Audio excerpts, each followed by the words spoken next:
think Deal or No Deal is one of those unique shows that has that all segments of the population is familiar with. You know, it's like, I think last year they gave us some statistic like we were second only to American Idol in the terms of distinct viewers who saw the show, which to me is great. I mean, obviously we were on a ton, you know, but people are familiar with us. I think they see us as a very family-friendly brand, which is great because, you know, it's a show that everyone can watch. And, you know, I think it's something that's going to translate into every day part, too. I mean, currently MSNBC runs it, I think, all the time, or is it CNBC? I don't know, MSNBC, one of the two. But it's like, you know, Deal or No Deal has been on the air a lot.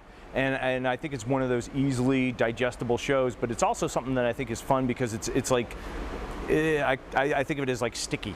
You know, it's like as you're flipping through the channels, and that's, you know, pretty much what people do. I do it. You know, it's like something that you can immediately hook into because you see it, you know, you're familiar with the brand, and then you can immediately invest in the game because it's, you know, pretty simple to follow. And once you see the game board, you know kind of right where the contestant is and right what's at stake.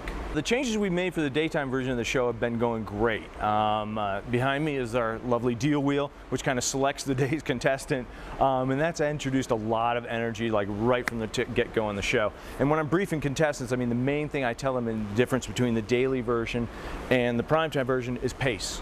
You know, it's like I tell them, you know, you're going to be making your decisions a little faster, we're going to pick the cases faster, we want you to win just as much money, just do it faster. Having contestants up there on the stage, you know, opening the cases for the other contestants, they develop this bond because they're with each other all week long. So it's like, you know, well, we've been hanging out, and they really root for the people who are on stage, and you know, there's a camaraderie there that I think really translates and gives the show a nice flavor.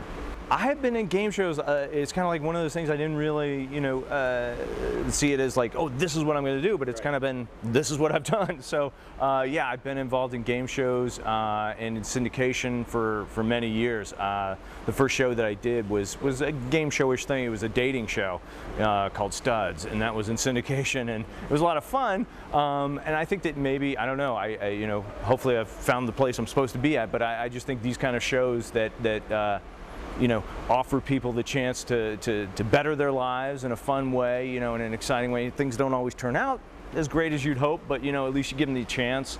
I think, you know, they're fun, and I really enjoy doing them. And the thing I enjoy most is working with our staff, you know, a large number of the staff who do the primetime version, who do the daily version, and obviously Howie, you know, is the greatest, you know, guy to work with. He really is, truly.